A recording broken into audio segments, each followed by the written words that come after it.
The new Dunkin' Brown Butter Toffee Latte raises the bar on what a latte can be. It's got bold espresso and subtle brown butter and toffee flavor notes. If it were a shelf, it'd be the top one. The new Dunkin' Brown Butter Toffee Latte. Elevate your latte. America runs on Dunkin'. Price and participation may vary. Limited time offer. Terms apply. In the market for a new or used vehicle? If so, Mitchell Mazda is the dealership for you. Browse our great selection of new cars, trucks, and SUVs, including the ever-popular Mazda CX-5. Plus, with our vast and expanding pre-owned inventory, we have the used vehicle to fit your needs. Stop by and see why our customers here at Mitchell Mazda are customers for life. Located at 1222 Rucker Boulevard in Enterprise, or visit us online at mitchellmazda.com. Welcome to the latest episode of 5 on the Floor on the 5 Reasons Sports Network. Thanks for joining us on your favorite podcast app. We're now on Red Circle as well as Google Podcasts, Apple Podcasts, Spotify, and the 5 Reasons YouTube channel. If you use that one, make sure you like and subscribe. Also, check out 5reasonsports.com for all of the latest written content without a newspaper paywall. And check out the great sponsors of the 5 Reasons Sports Network. Mention this one all the time to our friend Nelson over at Mobile C-Arm and Staffing Services. That's Mobile C-Arm and Staffing Services. What do? They rent the C-Arm equipment on a short and long-term basis to hospitals, surgery centers, chiropractic offices, and pain management offices. They also offer cadaver lab courses. That's where the medical device companies set up a lab to showcase their products to surgeons who may not have used them before. So if you work in a hospital in a medical setting, make sure you reach out to Nelson. Here's the phone number, 561-891-9620. That's 561-891-9620, or c-armandstaffing.com. Again, that's c-armandstaffing.com. And now, tonight's episode. Yikes. 5 on the floor, ride for my dogs. Where here's the thing, you can check the score. Hustle hard, couple scars, wearing bubble frogs. Just like Butler said, you in trouble, y'all. Kept the floor playing, got it all banned. Y'all seen the block, stop with one hand. And Pat we trust, it's power, have the guts. We're here to bring the heat, y'all can hang it up. Welcome to 5 on the Floor, a daily insider show on the Miami Heat and the NBA, featuring Ethan Skolnick, Greg Sylvander, and Alex Toledo, plus others from the 5 Reasons Sports Network. All right, welcome back to 5 on the Floor. Here's today's floor plan. I got Brady Hawk. You can follow at Brady Hawk 305. Greg Sylvander, you can follow at Greg Sylvander. Miami Heat will be finishing up their first half of the season. It's not the first half. We're past 2/3 at this stage, but their pre-All-Star break portion of the season. They'll be finishing up Wednesday night in Brooklyn. I want to make one announcement before we go forward on this. If you follow 5 on the Floor and any of our content before Floor on the YouTube channel, 5 on the Floor Live, our podcasts, anything that we do, you're going to like this probably better than any of the other stuff we do. We're starting something on Playback. It's at playback.tv. It's called playback.tv, where essentially you're going to be able to watch the games with us, okay? It won't be all of us all the time. We may have some others from the 5 Reasons Sports Network who jump in there as hosts, but we're going to call the games. We're going to go over it as it's happening, and then there's going to be an opportunity for everybody to comment with each other, with us. We're basically just going to have a watch party with you from our computers, our phones, every single game. That's the plan. We're going to see how it goes on the first one, but we're doing Nets Heat. Consider it kind of a test for us to see how it works out, and then we may do the All-Star game on Sunday, but then we're going to come out full bore in the second half of the season. So it's a really cool platform. We did some testing on it today. It may even be Ethan proof. We're not sure. But I didn't have any problems with it so far. So we should be good to go. So that's going to be a lot of fun, and it's going to be something new that we're adding to our portfolio here. We will continue to do Twitter Spaces, Pace and Space at halftime. But again, you're going to get from us between game, pre-game, in-game, halftime, post-game. It's 5 reasons to stay with us that we're going to be doing here for Miami Heat games the rest of the way and into the playoffs. All right, today's episode, we're going to talk about the clutch stuff because I find this interesting. The number of clutch games that the Heat have played, which let me define this the way the NBA defines it, which is a game. And last night slipped into it. Actually, I think Crotty mentioned it after the game, or Rossi mentioned it after the game, that it has to be a game that is within 5 points within the final 5 minutes. That's what a clutch game is. And again, you can slip in and out of a clutch game, but that is how it's defined. And the Miami Heat, to this point, have played 41 such games. That is the most in the NBA. The next, as we speak today, and again, some games tonight after we're speaking here, but Utah's played 40, Dallas has played 37, Indiana's played 36, Toronto 34, OKC 33, Charlotte and Cleveland 32, the Knicks 32 as well, and so on. The least in the league right now is the San Antonio Spurs at 20 because they haven't been in a whole bunch of games, but also the Memphis Grizzlies have only played in 23. And the Celtics have only played in 25. Those two teams tend to blow out a lot of teams. And so they're not in that. Neither is Denver. So Miami is playing a lot of tight games. It goes without saying, guys, because their net rating, as we've talked about, has been hovering around 0 pretty much the whole season. And right now it's 0.2. So their games are going to be close. They don't blow anybody out, really. They don't get blown out. But they also do pretty well in these situations. And I know that some Heat fans are taking some positivity from this, that, okay, we're going to be okay in the playoffs because a lot of those games are tight. But the Heat are 23-18 in terms of their win percentage in the clutch. So the games in which they score more than their opponents in the clutch, which actually ranks reasonably high in the league. I think it's 10th. Milwaukee, going into tonight, was first. Boston was second. Those two teams have fared the best in the clutch. And then we'll get into some of the advanced metrics too, because some of the numbers on the offensive side, I think, are better than we would guess. So I'll start with you. I'm going to start with Brady on this one, because I want to get into the mechanics of the late game stuff. It's weird. I think there's a couple different reasons, starting with the fact the funny thing is it doesn't matter if they're up in a game or if they're down in a game. Like, we make jokes obviously all the time. You're saying, by the time it gets to this point, it's going to be a clutch game.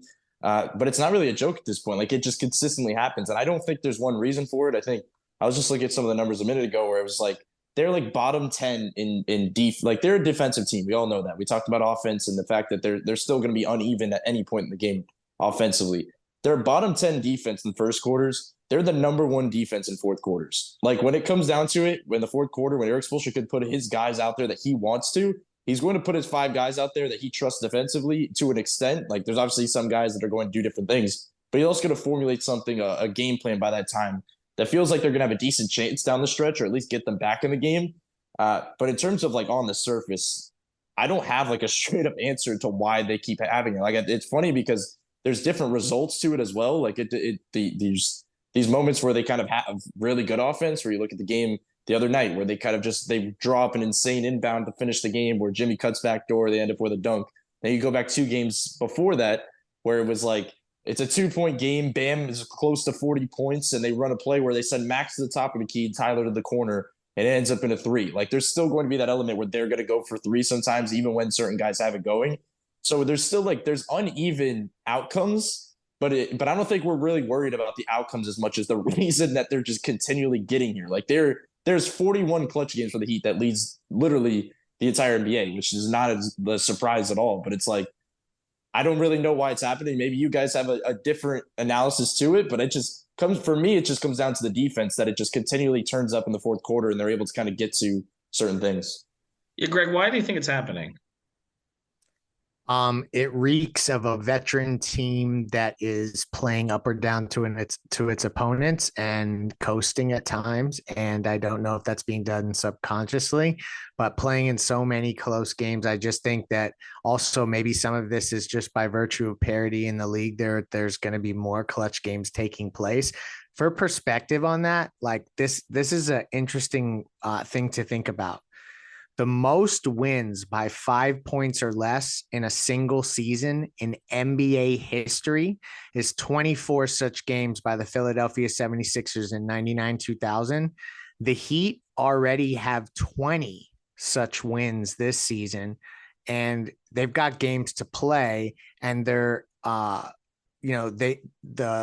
season that they won the most games, 5 points or less, was 96-97 at 22.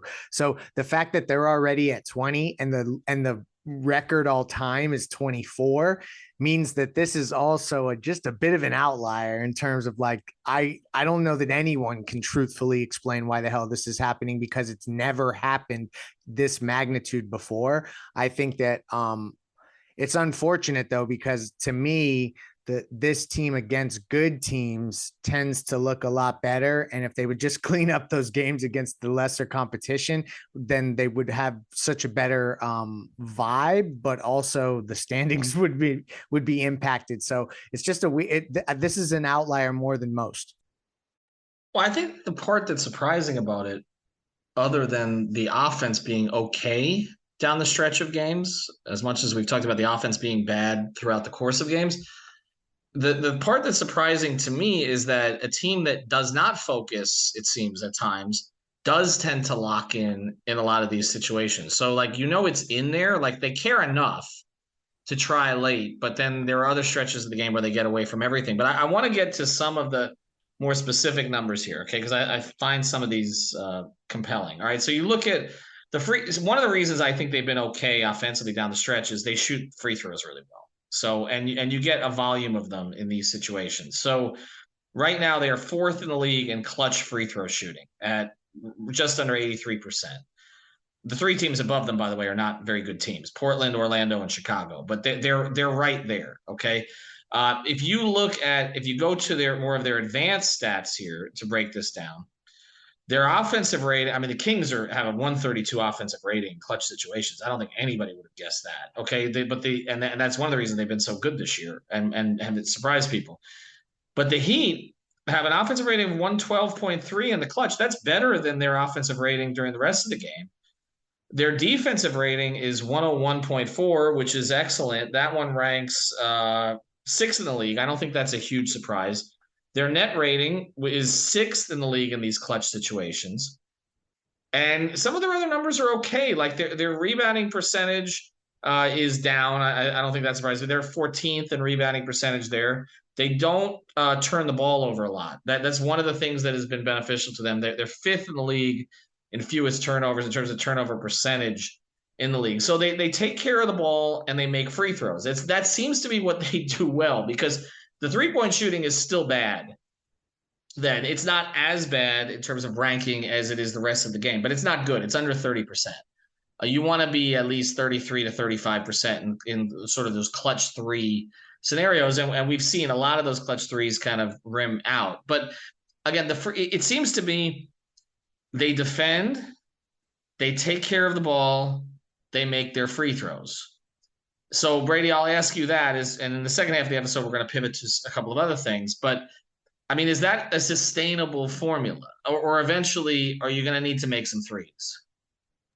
Well, you're definitely going to need to make some threes, because I don't think a lot of these games aren't going to be clutch games if you don't make your threes. Like when you're playing against like elite talent and top of these teams, that's the way things are going to work out. But in terms of sustainability, to add on to those things you listed, and I know Greg just threw it in our chat, the thing that stands out more to me is Jimmy and Bam. Like when they're healthy, and they're on the floor, that hasn't been discussed enough this season, how good they've been on the floor together. Like we're constantly talking about in the context of like, okay, they need to get Jimmy in at the 6.5 minute mark. But like, why do they have to get Jimmy in at the 6.5 minute mark? Because they've been elite when he's on the floor with Bam. We talk about Dedmon being an absolute terrible plus minus player and kind of the insane metrics. Like, why do we over talk about it? Well, because that's how good Bam has been on the floor with Jimmy. And I was looking at some of the numbers comparing it to last season specifically. Like this season when Jimmy and Bam were on the floor together, they have 117 offensive rating. Last season, which they were the first seed in the East, they had 110.5 offensive rating. Like that is a very big jump for 2 guys, especially considering the fact that their offense has been such a mess. Then you add Tyler into the mix, where last season those 3 guys had 106 offensive rating, which I guess I can kind of remember, but the fact that it was that low during the regular season, that those 3 guys, just shows how good their role players were last year. The fact that was that low for their 3 main guys, but it went from 106 offensive rating to this season it's at 115. Like when it gets down to it, you have your best players on the floor in the final 5 minutes of a close game, where these 3 guys have been very good together this season. Like they found their roles. I think the fact that they've plugged in certain defensive guys around those guys, and that's why they've been the best defense in the NBA in fourth quarters. But when you really, even just taking Tyler out of the equation for a second, we know Tyler can fit in next to Jimmy and Bam. We've had our questions about what Jimmy and Bam can do, consistently offensively and kind of figure out late in games. And they've done that. And I think part of that is Jimmy, like he has this thing where we talk about all the time, he can turn it on. because we know that in the postseason. When he feels like carrying, he could be the best player on the floor. But there's also the element of he's kind of passed the game over to Bam in a lot of games where he's literally top 10 in the NBA in fourth quarter scoring. Bam is, and he's literally the only player in that top 10 that's like at above 60% field goal percentage. Like that is how good he's been in fourth quarters. So apart from the free throw shooting, apart from the defense, I think it's just a lot of it's been their best players have been their best players late in games. And I think that's where, not to continually harp on this because I'm done with trade deadline talk, but that's where I think we go back to that. And that was so much talk around it was because their best players have been their best players. It's just been about kind of fitting certain guys around them. So, Greg, that is so counter to what we talk about with Jimmy and Bam because there's always this narrative that I push sometimes too, that, it doesn't work all that well sometimes because they're not a natural fit offensively. I just saw a stat about like the most assists between players and like they're nowhere on that list, like, between star players like that. We've talked about that all year, but yet it works. And it's not just the defensive rating. Brady is identifying the offensive rating there, which is not what we usually point to. So how do they complement this thing? If Jimmy and Bam work, Tyler works to a certain degree. We know he's going to be on the floor there. Depot is no sure thing anymore. And Brady, you've talked about him being the fourth closer. I don't know when he's playing again. I mean, he can play Wednesday. I haven't heard anything. Fourth closer specific. When healthy. Yeah, right. Okay. Kyle Lowry's not a closer anymore. Gabe Vincent seems to be a closer. Like, how do you supplement the group? And they're not getting anybody in a trade. We know that's gone.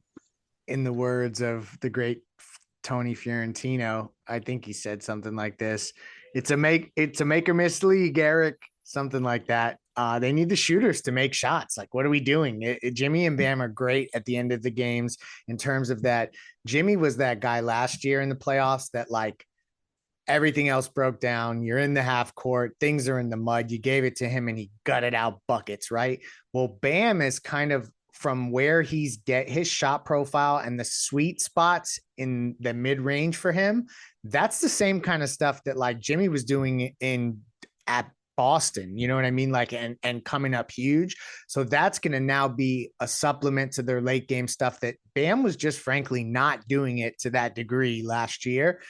But ultimately they're going to collapse on those guys and the shooters got to make shots. So I hate to bring it back to that very simplified point about it's a make or miss league, but they're going to need two guys to be able to at least be respectable and be guys that they can't just leave alone in the corner for that to work, for them to actually make a sustained run. And that's kind of how I look at it. Isn't Max a closer then, Brady? If they can't count on Depot? Yeah, to a certain extent. But then you're also countering the point about what they've been elite at all season in the clutch. Like what they've gotten to this extent is defensively. And if you're putting Max in that closing lineup, you're probably not going to be the number one defense in fourth quarters in the entire NBA. So it's like you almost have to flip a coin, and it's almost like you have to take it based on the matchups, based on the night of the like last night, like the last game. We talked about the final floater by Max definitely kind of cost them in the end, but like when he's having a game like that, he should be closing. Like when he's able to kind of put pressure on the rim and also be able to shoot at a decent level, I think he should be closing. But then there's also if Gabe keeps up this level of play, where he's giving this level of offense and you also know what you're getting at the point of attack defensively, that's another conversation to be had because that's not really a flip of a coin. You're kind of right in the middle. And I think at this state, I think Eric Spoelstra is going to lean right in the middle around his three main guys. Ethan, when we're 25 games in, I want to pick your brain because you get to ask us all the questions in these episodes and we never get to ask you anything. Can you remember I'm pleading the fifth for 5 reasons. Go ahead. I'm joking. So can you remember a Heat team that 20 games before the playoffs, and I'm rounding just for the sake of conversation, had so many pieces? Like usually we feel like we know the 8 guys that are going to be the guys or the 9 guys that are going to be the guys. This feels like one of those teams where we really don't know yet. And maybe I'm gut checking whether that's just me, or do you feel that that's similar? This is one of the more unpredictable teams that we've seen. Well, it's unpredictable for a team that made no changes. That's the thing. Like it's unpredictable for a team that came back largely intact and then didn't do anything at the deadline, really. So that's what makes it different. It's not the first time, I think, we're 20 games left and trying to figure this out. I mean, Eric Spoelstra's made changes to the rotation. Gordon Dragic to the starting lineup. Mike Miller inserted as a starter. He's made changes. I mean, he's made changes inside the playoffs. Chris Bosh gets hurt, Shane Battier, etc., moving to the 4. So that's not the part that's different. The part that's different is that this team was supposed to have a clear identity at this stage and a clear rotation. And because of the injuries and the inconsistency and the lack of shooting, it hasn't. That's the difference. So you're at this point where you're like, okay, Jimmy, Bam, Tyler. And what? Like they didn't add. Maybe they will. Maybe they will. I'm dubious about it. Maybe they'll add a buyout guy that can be a top 7 guy to close. I don't know. Maybe could Serge Ibaka be that guy? Maybe he's done it. Russell Westbrook. I mean, he's done it, but he's also got taken off the floor by the Lakers last year. So I think that when you look at it, you're like, okay, Jimmy, Bam, Tyler. You know what Tyler's limitations are in that situation. It means you need to cover for him. The Gabe Kyle thing has thrown everything, into the muck because you didn't anticipate that Kyle wouldn't be a closer. Vic's injury, right? Then there's the thing about, do you want to play big down the stretch, but you haven't seen Yurt in those situations yet. So I can't count on that. Max has been much more inconsistent as a shooter than he was last year. Caleb has gone through really good stretches of the season and then plateaued and then kind of got his legs back. And now we'll see where this goes. So I just think that's what's created this uncertainty. It's inconsistency and it's injuries. And, I think I know what Eric would like to do. I think he would like to lean defense and hope that he gets enough shooting from that group, but then sub offense defense down the stretch, which is not something he loves to do, but he's done it. We saw it a couple of years ago with Iguodala and Duncan that he did it. He will do that. But what is surprising is a team that has looked disconnected at times this year and a little lackadaisical has locked in the last 5 minutes. And it hasn't always been enough, largely because of the shooting. I mean, and then they leave themselves very little margin for error sometimes. Against Denver, Jimmy doesn't finish that little bunny, and that essentially cost them any chance of winning that game. And, but that's, again, one play ends up costing them because, they had done so many other things wrong. So I don't think Eric went into the season thinking he was closing with Haywood Highsmith, but in some games he's been the best option. So I guess what I would say is with 20, 25 games left, we know Jimmy and Bam. We know Tyler's going to be out there. I think Spoelstra has an idea of who can give them what in those situations, but this was not the plan to have Kyle Lowry, basically off to the side and not even a consideration to get them into offense during that. All right, we're going to talk about 2 more things real quick here when we come back. We do want to tell you about a couple more sponsors of the 5 Reasons Sports Network. We always mention Prize Picks, our fantasy sponsor. Use the code 5, get that initial deposit matched up to $100. We know that the NFL is done, but there's so much more in Prize Picks that you can play. So check it out beyond just the NBA and the Heat, MMA, baseball coming up in April, obviously, NHL now. So you can do all of that on Prize Picks. Download it from the Google Play Store, the Apple App Store, prizepicks.com. Also, we always mention water cleanup of Florida. Reach out to Michael Robert and the team. If you got a leak, you got water damage, mold damage in your home or business, they are the best. They're also the most honest. They're based in Boca, but they can service the entire sort of Tri-County area down here, 24 hours a day, 365 a year. Reach out to Michael at WCUFL.com. That's WCUFL.com or 954-579-0356. That's 954-579-0356. If you got the schmutz, they got the guts. For TBWA Shite Day New York and Nissan ISKI code NOAY000500, spot entitled My 23 Aria Launch, GM brand, fully loaded 30-second radio spot, stereo mono compatible mixed with 2-pop. The all-new Nissan Aria is a fully loaded EV. It's brimming with style and power. Up to 389 horses of it. Innovation and intelligence. E-Force all-wheel drive. It'll pin you to your seat. Your very plush seat. The all-new, all-electric Nissan Aria. Nissan Aria with E-Force expected availability early 2023. E-Force cannot prevent collisions or provide enhanced traction in all conditions. E-Force and 389 horsepower available on Platinum Plus. Nissan calculation using 1-foot rollout testing with long-range battery and E-Force only in sport mode with E-Step off. These results are for comparison only and should not be attempted on public roads. Drive responsibly. See nissanusa.com for details. Hey, Mike. Glad you could join me for some great seafood. Me too. Wait, why are you dressed in fishing gear? You said we were going out to catch great seafood, right? Yes, to Popeyes. Do you even know how to fish? No, I thought you did. Oh, yeah, I could catch pretty good seafood at Popeyes. Let's go. Let Popeyes do the fishing while you enjoy our delicious signature seafood. Get Popeyes flounder fish sandwich or shrimp tackle box before they're gone. Limited time at participating U.S. restaurants. All right, speaking of guts, we'll see what kind of guts Tyler Herro has in the three-point contest. I'm curious to watch this. We saw Duncan Robinson was the last guy that went in for the Heat in 2020. Tyler was named to this group. I saw that Kentavious Caldwell-Pope not happy about it since he's shooting 45% from three this year. Tyler has shot the ball well from three. He's tailed off a little bit over the past 3 or 4 weeks. But real quick on this, Brady, you like his chances better than maybe Duncan's chances a couple of years ago?